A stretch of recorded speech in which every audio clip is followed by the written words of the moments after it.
Hello hello hello, আসসালামু আলাইকুম। তো আমার আপুরা ভাইয়ারা, তোমরা সবাই কেমন আছো বলো তো? 2 দিন পর ব্লগ নিয়ে আসলাম। আসলে আমি এখন কন্টিনিউ ব্লগ করতে পারতেছি না। ব্লগ অনেক আছে বাট দিতে পারতেছি না। তো ভয়েস তো দিতে হবে, এডিট করতে হবে। তো যারা যারা আমার ব্লগটি শুরু করেছো তাদেরকে অসংখ্য থ্যাংক ইউ এবং ধন্যবাদ। আমি সুমাইয়া সুমু, ফ্রান্স ব্লগার সুমু থেকে।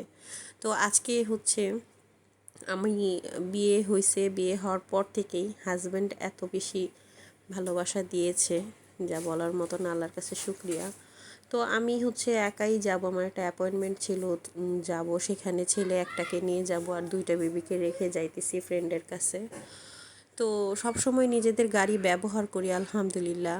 তো যেটা আমাদের কাছে আছে সেই নিয়ামতের কথা কিন্তু আমরা কখনোই সেই জিনিস না থাকলে বুঝবো না। তো হাজব্যান্ডের সাথে সব সময় গাড়িতে করে চলাফেরা করি এবং কোন জিনিসে কেমন, কোথায় যেতে হলে কেমন করতে হয়। ফ্রান্সে আসলে অত কিছু আমি বুঝি না। আমার শুধু কোথাও যাওয়ার হলে আমি বলে দিই আমি অমুক জায়গায় যাব, আমাকে নিয়ে যায়। তো তার আসলে জবের ওইখান থেকে ছুটি ছিল না।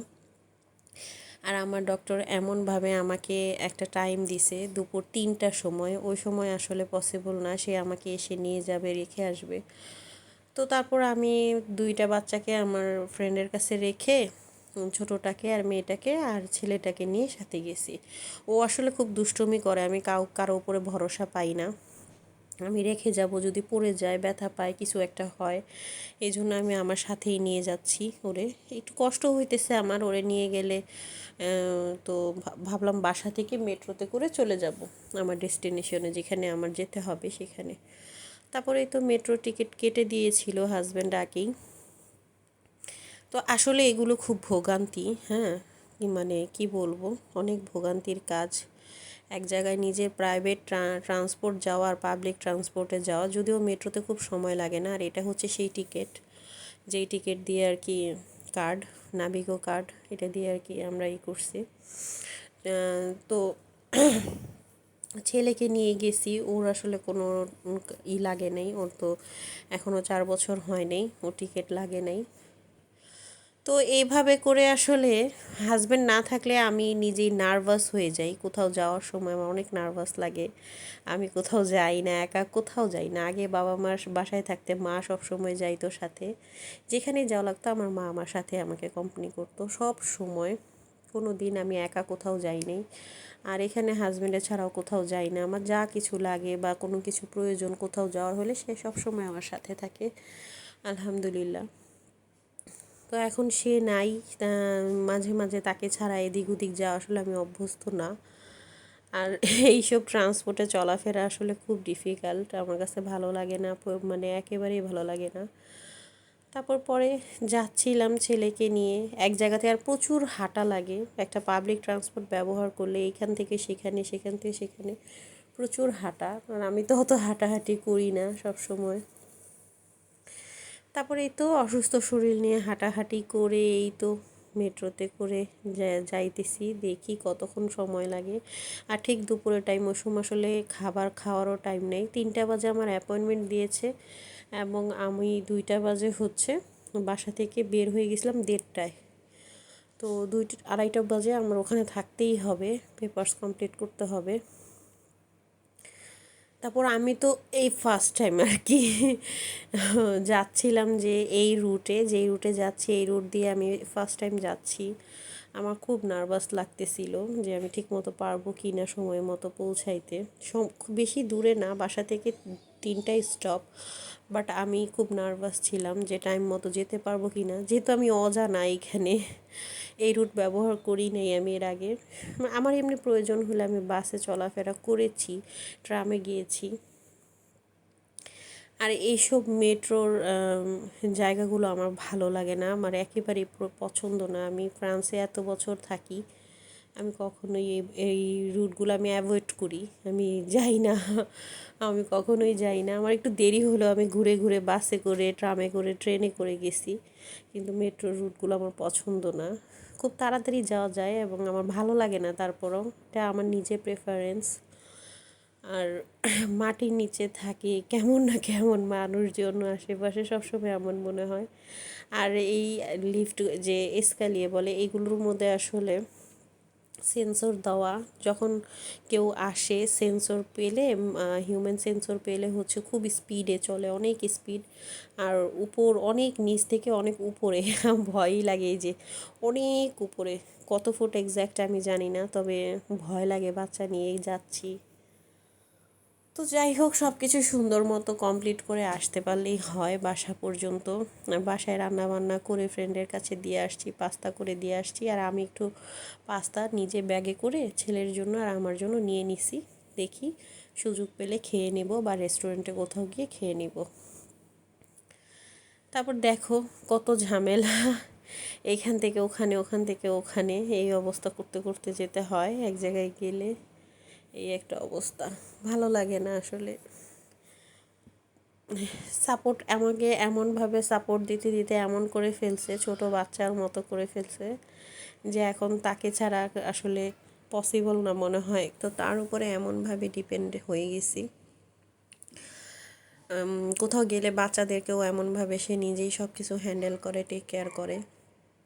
হ্যাঁ, আমার ছেলে এত ভয় পাইতেছে না, কিন্তু আমি ওর নিয়ে ভয় পাইতেছি, কারণ ও তো দুষ্টু, আর এত নিচ থেকে উপরে যদি একটু পা পিছলায় বা কোনো প্রবলেম হয়, আমি ভয় পাইতেছিলাম।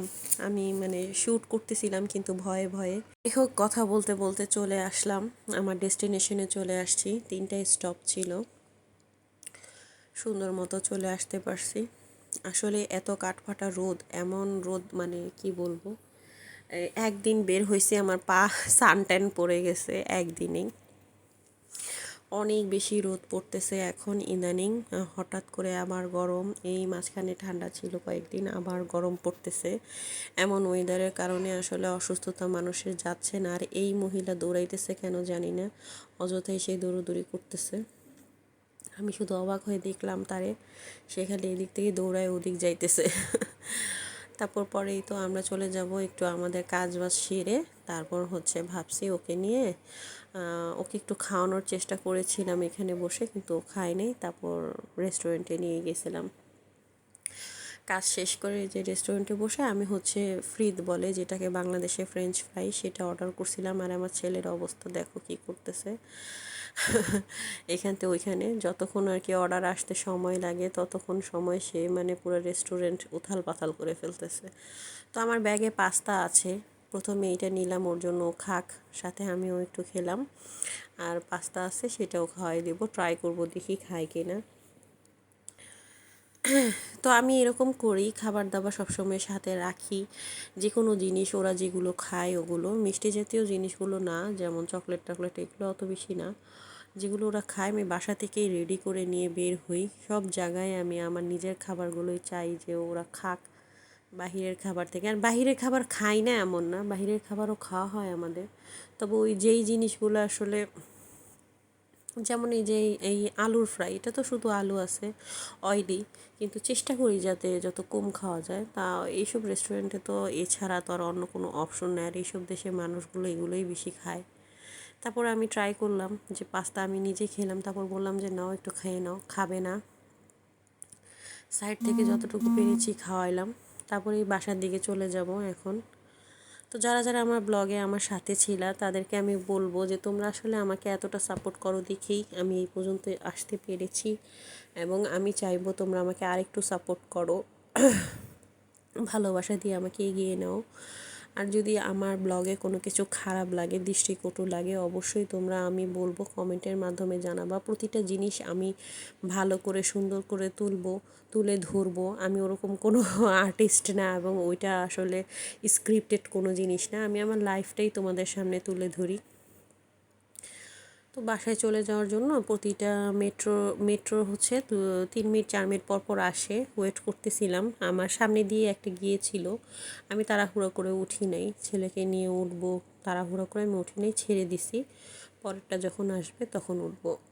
আর এইখানে দেখো মেট্রো লাইন, বেশি দিন হয় নাই আমাদের বাসার কাছে এই লাইনটা করছে, ভালো হয়েছে। অনেকেই অনেক দূর থেকে আসতো, কাজ করতো, প্যারিসে যেত, এখন যারা আমাদের ওই এলাকায় থাকে তাদের জন্য খুব ভালো হয়েছে। তারপর অপেক্ষা করতেছিলাম, আর আমার ছেলেরে ধরে রাখছিলাম হাত দিয়ে, ও বারবার এই লাইনের মধ্যে দেখতেছে, ওকে টানে যে কোনো দুষ্টুমি হচ্ছে ওকে টানে, ও হচ্ছে যাওয়ার জন্য অস্থির।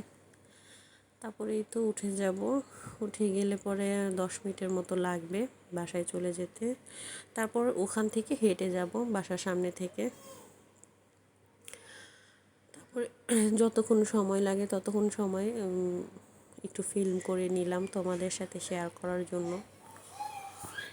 আর তোমরা যারা যারা আমাকে কমেন্ট করো, সুন্দর সুন্দর কমেন্ট করো, তাদের কমেন্টগুলো পড়তে আসলে খুব ভালো লাগে, অনেক ইন্সপায়ারিং লাগে যে আমার এই জিনিসটা, একটা ভিডিওর মধ্যে একজন লোক 10টা কমেন্ট করছে, আমার প্রতিটা জিনিস সে তুলে ধরছে, এইটা ভালো হয়েছে, ওইটা ভালো হয়েছে, ওইটা হচ্ছে, আসলে এগুলো ইন্সপায়ারিং, অনেক ভালো লাগে যে সে নিজের এত মূল্যবান সময় দিয়ে একটা ভিডিওতে 10টা কমেন্ট দিছে, মানে প্রতিটা অংশ তুলে ধরছে ভিডিওর মধ্যে। কমেন্টে এটা ভালো হয়েছে, ওটা ভালো হয়নি। আমি চাইবো যে এরকম তোমরা যারা যারা দেখো রেগুলার আমার ভিউয়ার্স আছো, অবশ্যই তোমরা শেয়ার করবা যে আমার কোন জিনিসটা ভালো লাগতেছে, কোনটা লাগতেছে না, কোনটা করা দরকার নেই। আমি চেষ্টা করব তোমাদের জন্য সেটা সম্মান রাখার, যে না এটা আমার ভিউয়ার্সরা পছন্দ করতেছে না, আমি করব না। আর যেটা ভালো লাগে অবশ্যই সেটা বলবা। যেমন আমার মাঝখানে অনেক ভিডিওতে হ্যালো হ্যালো ছিল না, অনেকেই কমেন্ট দিছে যে হ্যালো হ্যালোকে মিস করতেছে, তো আমি আবার হ্যালো হ্যালো দেওয়া শুরু করছি। তো ইনশাআল্লাহ নেক্সট কোনো ব্লগে আবার তোমাদের সাথে দেখা হবে। তার আগে ওই যে আমার ছেলে দেখো ওইখানে গিয়ে বলতেছে, মাম আমাকে এখান থেকে তুমি চকলেট কিনে দাও। তা আমি বলতেছি, বাবা এটার জন্য তো কার্ড লাগবে, আমার কাছে কার্ড নেই, আমি কাজ করি না। সে বলতেছে তোমার কাছে কার্ড আছে, কিনে দাও। আসলে বাচ্চারা বুঝে, প্রতিটা জিনিস বুঝে, বোঝায় বললেও আসলে ওরা যেটা সত্য ওইভাবে, যে তোমার কাছে তো কার্ড আছে, আমরা তো জানি, তুমি কেন কিনে দিবা না। আর বাইরে গেলে এত বেশি ওরা চকলেট খেতে চায়, ক্রেভিংস করে, কি বলবো। ওদের জন্য শুধু চকলেট কিনে দাও, এইটাই চায়। তারপরে এই তো বাসায় দুইটা ছেলে, ছোটো বাচ্চা যে বান্ধবীর কাছে রেখে আসছি, ওদের জন্য খাবার দাবার দিয়ে আসছি। তো আসলে মা হলে জ্বালা, কোথাও গেলেও জ্বালা, প্রতিটা জিনিসেই জ্বালা, যে বাচ্চাকে রেখে কোথাও যাওয়া যায় না। তারপর সেই একইভাবে বের হয়ে যাব আর কি, মানে টেনশন যে কতক্ষণে বাড়ি ফিরবো সেটার কথা বলতেছিলাম। এখন বাসায় তাড়াতাড়ি চলে যেতে পারলেই হলো। আর আজকের মতো এখানেই, তোমরা যারা যারা আমার সাথে এতক্ষণ ছিলে তাদেরকে অনেক অনেক থ্যাংক ইউ। এবং নেক্সট ব্লগের জন্য অবশ্যই বলবো যে তোমরা আমার পাশে থেকো। তো আজকের মতো এখানেই, tata bye, thanks for watching. যারা যারা আমার সাথে ছিল তাদেরকে অসংখ্য ধন্যবাদ।